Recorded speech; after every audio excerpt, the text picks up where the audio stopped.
It does seem like it needs. It's almost like a regime change is around the corner. But I know at least he'll be here for the rest of this year and next year also. Just from the power in which they gave him to begin with, they're going to give him a little more rope to hang himself if he's going to do that. Well, look, I'm certainly not suggesting that he needs to be fired. I'm not saying that, but when you look at a 4-6 team and the team playing the way that they did the last couple of weeks, is this a guy who's overmatched? I would say this. The personnel that he has in key positions like the offensive line and receiving core have definitely put them in a position where they can't compete. Not even in this division. They should have romped over just put it like this. With the roster that they had last year and the year before, they'd have walked through the NFC East. Period, point blank. This division will be won and wrapped up already. Just from the roster from last year and the year before. So that's saying something in Chip Kelly's GM status that this roster that he has right now cannot compete at this level. It just can't compete. So the offensive line, the interior of the offensive line is not good enough to handle the guys like McCoy and Sue. They caught lightning in a bottle with playing the way they played against Dallas. With Dennis Kelly and Turnstile Tobin. It's. I heard Seth say that the other night. I was cracking up. All right, no, man. It's just terrible that, he really thought that this roster could compete at this level, and it can't. He's fooled. Let me. Well, you were on that Ray Rhodes team, right? What were they? What are you guys? 3-13. 3-13. 1998. We had a horrible coaching staff and even more horrible players playing. We were bad. All right. Definitely bad. So at that stage, entering that year, did you guys know at training camp that it was going to be that bad? No, we didn't. We didn't know. In fact, we thought we were going to be pretty good. We just got Bobby Hoying acclimated to being a pro, and we didn't know the extent of how good Gruden was and the loss of him. We didn't know that it was going to be that much of a hindrance on us running our offense. Of course, in practice the year prior when Hoying did very, very good, it was all coaching and people didn't understand that Gruden told him to throw here on 322 wide stick nod, you throw the nod route. Period, point blank. I don't care if you think it's open or not, you throw the nod route. Or if it's two-jet all go, you throw it to the X receiver. Whether he's open or not, you throw it there. And 9 times out of 10, he was open. So it looked like Bobby Hoying could read a defense when he actually couldn't. He was told where to throw the ball. Hence, when he had to read, he couldn't do it. Plus, we had Dana Bible as our offensive coordinator. It just didn't work at all. So yesterday, when you're watching that game, you played on a team where you guys didn't buy into the coaching staff. Did that team have the body language of the team and an effort of a team that has stopped buying into what they've been coached? Absolutely not. We weren't that bad. What I saw yesterday was atrocious. They totally gave up on the coaching staff, and not gave up, I'm sorry. They did not put out the full effort that it needed to win a game. They did not play with the same effort that they did 2 weeks prior. It was plain and obvious. You think what you want to think. I'm not going to say players quit, but they didn't play with the same intensity that they needed to win the game, period, point blank. All right, so you get to that point where you get blown out by a team. Let's mind you, they didn't get blown out by the Patriots yesterday, Barrett. That team had the number 1 overall pick in the draft last year, which basically suggests they were the worst team in the league just 8 months ago, and now they come into your building, push you all over the field, and embarrass you on your home field. So is this a team that just clearly doesn't have the talent? They didn't come to play yesterday. Out-coached. How does that happen against a team that is, quite frankly, in the middle of the road at best? I'm going to tell you the truth. I really think that the talent level is not up to par. The talent level is not to a level in which they could keep the offense on the field on third down. It was too many 3-and-outs. Inferiority to the quarterback position. I don't think Sanchez played nearly as good as he needed to play to win this game. From a coaching aspect, I thought Billy Davis put his guys in a position to win. They just didn't give the effort to win. That I do know. If you sit back and watch the film, even on the long runs, you saw Kiko Alonso didn't give full effort, didn't read things well. And the defensive line got pushed around. Even Cox Thornton and Benny Logan really got embarrassed. Are those guys, Barrett, are those guys then, are they tired because they played a lot of plays? We hear that a lot with this team. Or is there animosity that they're tired of carrying the team? I mean, you've probably been on a team where the offense carries the defense or vice versa. Is there animosity that happens when, hey, guys, every week we're carrying you guys, and you're bound to have that week where it just what happened yesterday happens? What is the explanation for the defense getting whipped yesterday? Well, I think it was more so not that they were carrying the team. I think it was more so they didn't play to the effort in which you need to win. They played hard, but they didn't play hard enough. They went hard, but they didn't go hard enough to make plays. There's a little added extra that you need to be a great player. And I didn't see that same effort that I saw the previous 8 weeks that I've seen, this defense play it. I didn't see Cox just overpowering an inferior offensive line of Tampa Bay. I didn't see Benny Logan jumping gaps and pressing guys back and two-gapping and creating a new line of scrimmage, with Cedric Thornton, going through his offender. I didn't see that this week. And because of that, they got pushed around up front. I have yet to see this defensive line get blocked into the linebackers. A lot of the times the linebackers weren't in position because the defensive line were in their lap.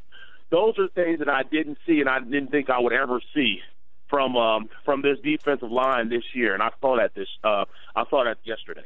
All right, we're talking with Barrett Brooks. You know him from Breakfast on Broad on the Comcast Network. Of course, weekday mornings from 6 to 8 a.m. You see him all over Comcast Sportsnet Philadelphia. And, of course, the gentleman won a Super Bowl with the Pittsburgh Steelers and was on some really bad Eagles teams and some pretty good Eagles teams as well. We're talking about the gloom and doom of it for today because that's what we saw yesterday. Chip Kelly. Andy, a lot of times, got criticized by fans and media because he would say, I need to do a better job. It's on me. And, of course, in the moment, you're saying, well, I want you to start calling guys out. He did that for 14 years. Chip Kelly seems like he is unwilling to take some of the blame for this. Do you feel that his post-game press conferences and the Monday press conferences are rubbing the players the wrong way? That's indicative of a guy who doesn't want to face the fact that his offense did nothing yesterday to help out the cause. His offense couldn't stay on the field on third down. His offense couldn't score any points. His offense sputtered, and he's truly pointed the finger at this defense saying that they were the cause and they were the reason why they were inefficient out there on that field. No, Chip, you're the GM. Those are your players out there. You're the coach. You're supposed to be coaching them. No, Chip, you're supposed to do things to get these guys going. And I think that they're a direct reflection of him. They're not playing hard for him at this point. I mean, they're not playing as enthusiastic as they should be playing out there. They're not finishing plays. They're getting blocked on the offensive line. Tobin couldn't handle McCoy. He virtually did what he wanted to do against him. He stopped him on the run. He plugged up holes. Where else do you want to go? I mean, you can point the finger everywhere, but when the head coach is pointing the finger, all three fingers point back at him because he's not only the head coach, but he's also the GM that brought these guys in. I would say, yeah, and I would agree. What do you make, Barrett, then, when you hear an anonymous player? I know you don't want to hear anonymous, but the guy doesn't probably want to say, hey, I'm the one who told the reporter that we think DeMarco Murray's dogging it. When you start to see stuff like that come out, I mean, the quote basically was, when you see DeMarco sliding before getting hit, you tell me, is he giving full effort? You see that kind of bleep, and it makes you wonder. That's an anonymous quote on DeMarco Murray. Does that tell you that there's a lot of finger-pointing already going on in that locker room? Well, I mean, I don't know if you remember or not. You can look back to archives.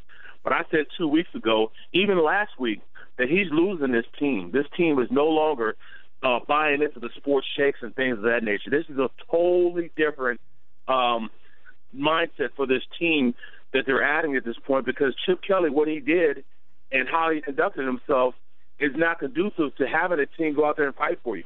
Anytime you're walking down a hallway and you can't say hello to a guy, one of your players, there's something wrong with that. And that was clearly as plain as day, point. He said Jason Peters wouldn't practice, that he wasn't going to be available for the game, and yet Jason Peters goes out and takes every rep during practice and plays this week. That's clearly a disconnect between the head coach and his player.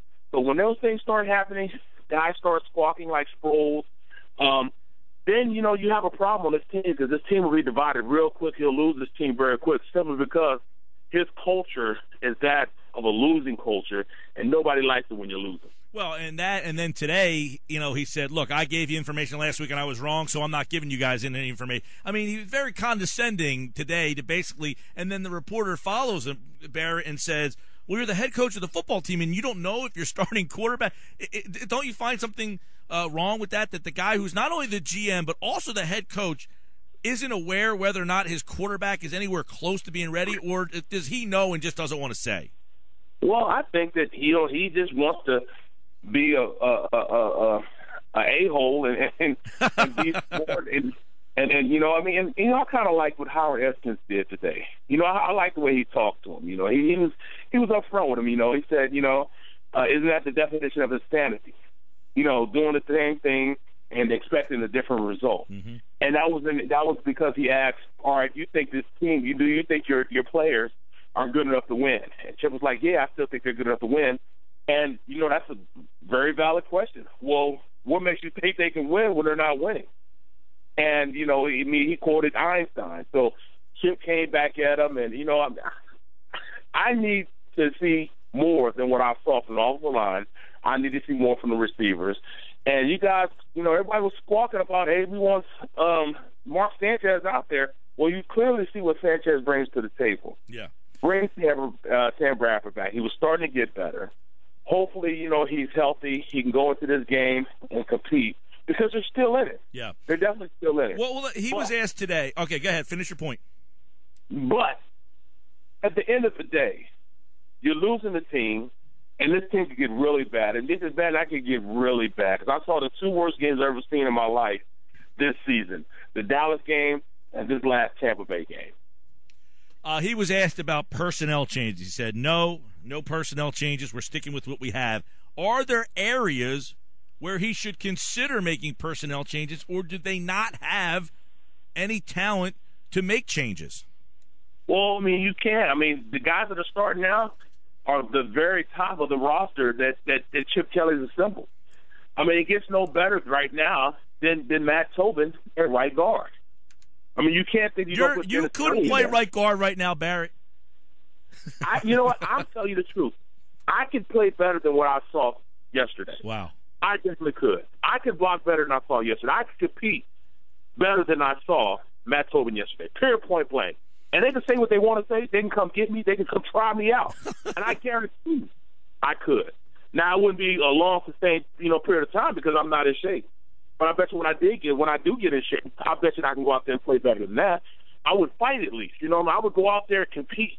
And it's a difference between going out there and if you're an inferior athlete and you get beat, I'll take that. But when you're getting your butt kicked and then you turn around and you're really not caring about it, you don't care if you get your quarterback knocked out, you don't care if your running back gets stuck, you're not going to help them out. Those are things I can't accept. And that's what I saw yesterday from a couple of guys on the offensive line. Barrett Brooks is with us. Breakfast on Broad, the Comcast Network, 6 to 8. Man, there's so many things that we can go over here and take a look at. What is your opinion of what's the Murray? Murray seems like I don't want to say quit, but I mean he certainly seems disenchanted or unhappy with his situation here right now. That's a big contract that he's got moving forward, Barrett. Oh, I mean, of course he's not satisfied with what's going on. Not just from an effort standpoint that I didn't think he gave enough effort this last game, but just from the standpoint that this is not a run style that's conducive to him. He's not running the place he should play, and if he is going and saying this is the place that he wants Chip Kelly to run for him, then he's lying to himself. He doesn't have the speed to run outside like he used to. And for him to ask for these type of plays, I mean, he's nuts for thinking that. I mean, he's an inside runner now. You have to understand what your intangibles are now. You can't run outside like you used to. He was never one of those blazing backs, but he was a back that could run downhill and hit the hole. I don't see that from him. I don't see him hitting the hole. I don't see him tackling a line of scrimmage. But there's also a direct correlation with how the plays are being called also. Those plays aren't called. Those inside zones, those double teams. He can't attack the double teams because there are none because they're running outside. So everything's a direct correlation of play calling, players not playing, up to their capabilities, and just the lack of effort that I've seen from this team. Here, one thing. First off, before I move to something else, I want to get your thoughts on Maxwell.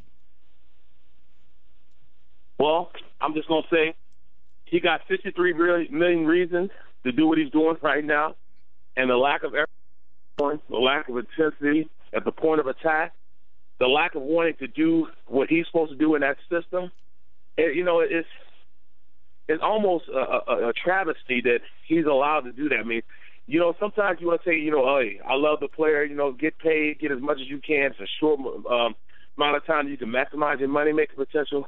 But I at least want to see you going out and competing.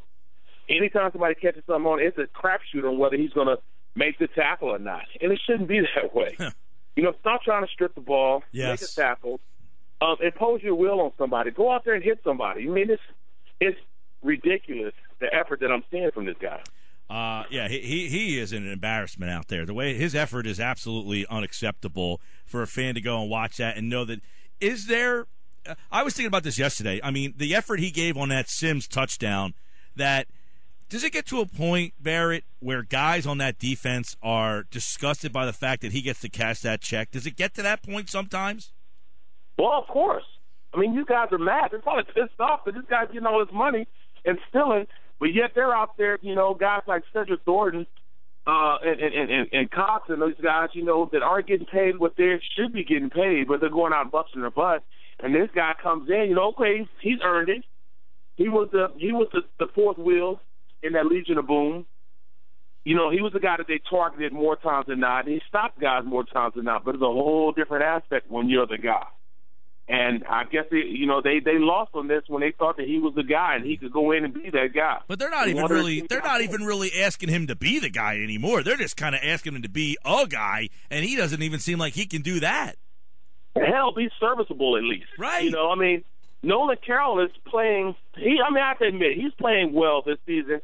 Even though yesterday he got out-muscled a little bit, because those are big receivers, and those are guys that they make other guys look small. They make tight ends look small. So I understand that, but he's still out there trying to compete. I don't see the same effort, Even though on that play with Doug Martin, when he was trying to push around, you got to go low on that. You got to understand what you're going against. He's a little muscle, you know what I'm saying? Yeah. So go at his legs.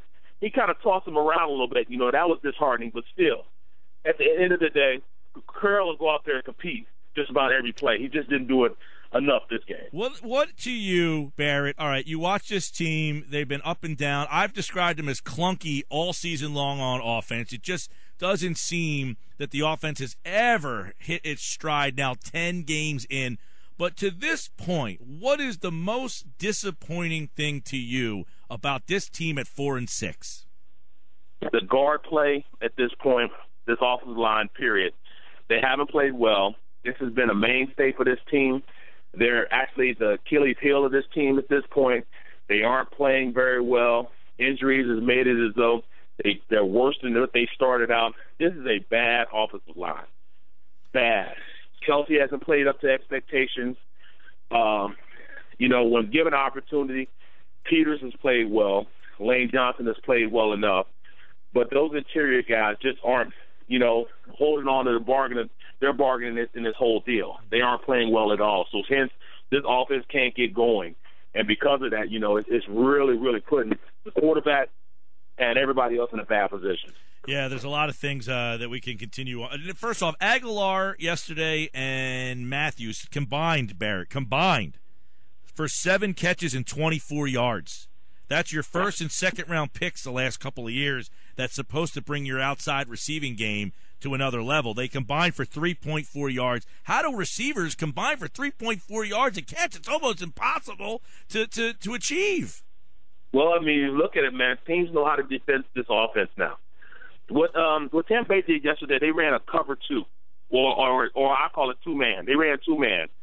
They went up on the outside receivers, played them tight, and it was almost like man contest. They can't get open. So since they can't get open, it looks like they're covered. So what does Sanchez do? He panics. Then he throws picks. He doesn't make good decisions. Hence, they get their butt kicked yesterday. It's all about what teams are doing. This defenses now know how to stop Chip Kelly's offense. What you do, You have your safeties back off the ball. You press the guys up front, and when you press these receivers, they can't get open. So if they can't get open, you can't move the chains. It's a simple concept, and teams are doing it, and they're having a lot of success at it. It was an ugly day there yesterday, and they'll get right back at it against one of your former teams, the Detroit Lions, on Thanksgiving Day. Is that good that they get right back out there, or is that a bad thing? Well, they need to get the taste out their mouth, and hopefully they go out with a better effort than they've shown these past 10 games. I don't care about X's and O's. I don't care about what play we're calling.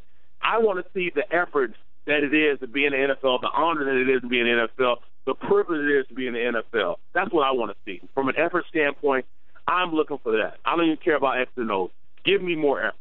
All right, he's Barrett Brooks, everybody. Tomorrow morning, I'm sure they'll have plenty more on this one, and then you jump right away and get ready for this Lions team that's won 2 in a row. Were you shocked to hear that Philadelphia is a road favorite in this game? Yes, 5. They're 1 point on the line. I can't believe it. It's an Eagles line. This is absolutely crazy. But the Detroit Lions game team is tough. They won last week, and then they beat Green Bay. They're 2 in a row. They've won 2 in a row.